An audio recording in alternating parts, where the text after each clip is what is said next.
Hello, political geeks. I'm your host, Barry Schumer, coming to you from San Antonio, Florida on July 11, 2026. Before I get started with tonight, I wanted to tell you who some of my favorite political commentators have been in my life that have influenced me besides the books I've read. Without question, number one was Rush Limbaugh. I just thought he was amazing. I learned a lot from him over the years.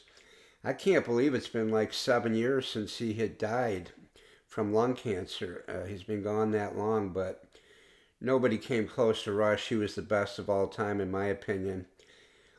I also happen to like Michael Savage. He appears on Newsmax now. I'm a fan of Mark Levin on Fox. Very bright guy. And as far as political comedy, I'm a big Gutfeld fan. He's a very funny guy, very bright guy. And I really like and respect Bill Maher, who's a Democrat, but he calls balls and strikes very fairly for both sides. He comes after both sides when he needs to, and very funny guy, but very smart guy. So those are the people I enjoy as far as comedy and political commentation. Tonight, I'm going to talk a little bit about what has happened in the Democratic Party the last 50 or 60 years. Because we've gotten to the point right now where they are in a lot of hurt right now. Okay, they're going down quickly. We may be watching a serious decline of the Democratic Party over the next couple of years. I can only hope so because I don't agree with many of their policies and philosophies.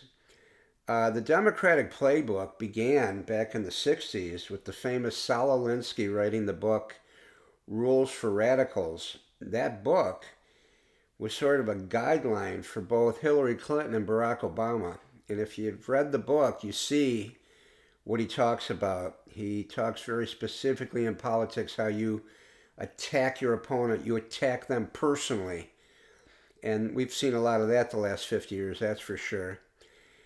The way I see it, and some of these terms I'm about to discuss are, from Alinsky directly.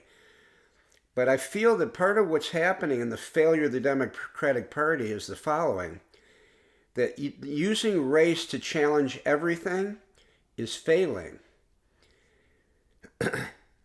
Woke ideology, looking at transgender children with chemical changes to them and surgical changes because they feel that they're of an opposite sex.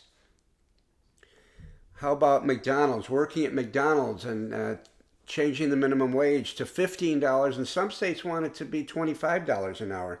These jobs were meant for teenagers to get their experience in some entry level jobs. What's crazy about that from a woke stance is that you can have an 18-year-old making $30,000 a year at $15 an hour. If it gets to 25, they'll be making $45,000 a year, and both of those amounts of money are more than some teachers make in many parts of the country in an entry level position as a teacher with a bachelor's or master's degree in teaching. Some teachers start out at $28,000, $30,000, $32,000 a year. So it doesn't make much sense, does it, that McDonald's workers might be making more than teachers? Anyway, the woke stuff is failing now. Americans are not buying it anymore. Victimhood is failing.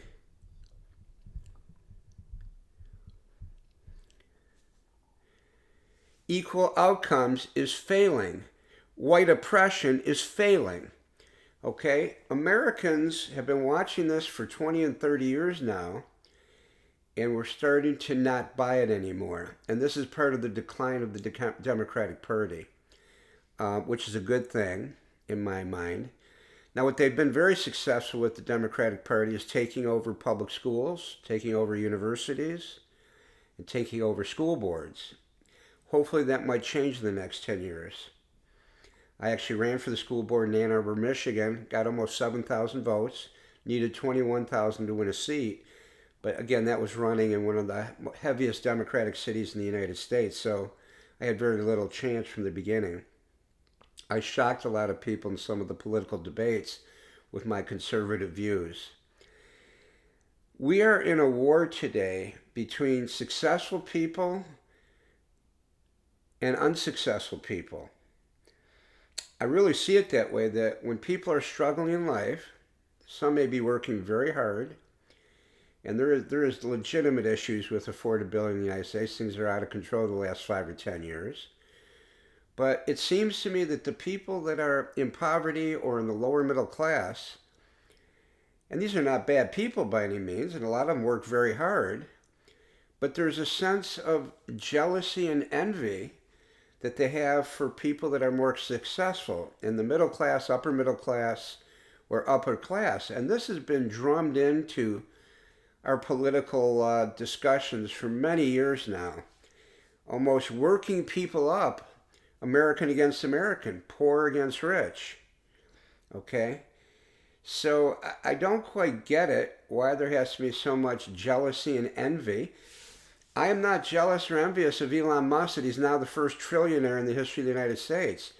The man is a genius. He's developed major industry in the electric car business, SpaceX in space exploration, Starlink with his satellites and internet connections, Neuralink helping disabled people see again, move again. So the guy is a genius, and we live in a society in capitalism that when you invent things like he's invented, you can make as much money as you want, and he deserves it. I don't feel jealous of that. Now, I'm a middle class person, maybe toward upper middle class, but probably between middle class and upper middle class. I worked very hard in my life. I feel like I deserve what I have now in my life. I have a great retirement. I'm not rich by any means, but I'm comfortable. And I don't get people that are envious and jealous just because somebody has become more successful than them. I don't get it at all. But the media has made a conscious effort to turn American against American and talk about how unfair it is that people have so much when you have so little. Very destructive message to our country. Very destructive. There are obviously a lot of very successful Democrats and Republicans who don't like President Trump and who have a lot of compassion for people who are in poverty or lower middle class, as I do.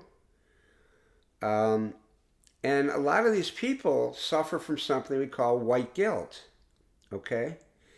And there was a very famous book written with this title, White Guilt, by Professor Shelby Steele, a black man. I really recommend it. He's an incredible author, very bright guy, and I learned a lot from Professor Steele. When I used to go to my friend's home in Ann Arbor, Michigan, he was a Democrat, big Obama supporter. I would be at these parties, and it'd be me, the only Trump supporter or conservative at the party, I would debate 10 people at a time. That's where I got some of my debate talents from, is when you're going 1 against 10, you get pretty good at it. You're forced to. And I said to some people one night when they were leaving, all of us don't like to see people suffering in the United States. We feel bad for people. We have compassion. Whether you're Republican or Democrat, Trump supporter or hater, no one wants to see people that are unhappy, miserable, or living under terrible conditions where they can't afford doctors or food, or, they're living a miserable existence. Nobody likes that. Everybody wants to correct it. The problem is we have different ideas of how to correct those things. Some of these problems can never be fully corrected. There are no utopian societies. The United States is one of the best in the world, obviously, for giving the largest number of people the greatest chance at independence and happiness. But we just have different ideas of how to correct human misery. But we all agree we don't like to see human misery on any level. Now, my next subject will be a bit controversial. It has to do with looking at FBI statistics from 2024. Approximately 17,000 people were murdered in the United States. And unfortunately, 50% of those that were murdered, That'd be about 8,500 people.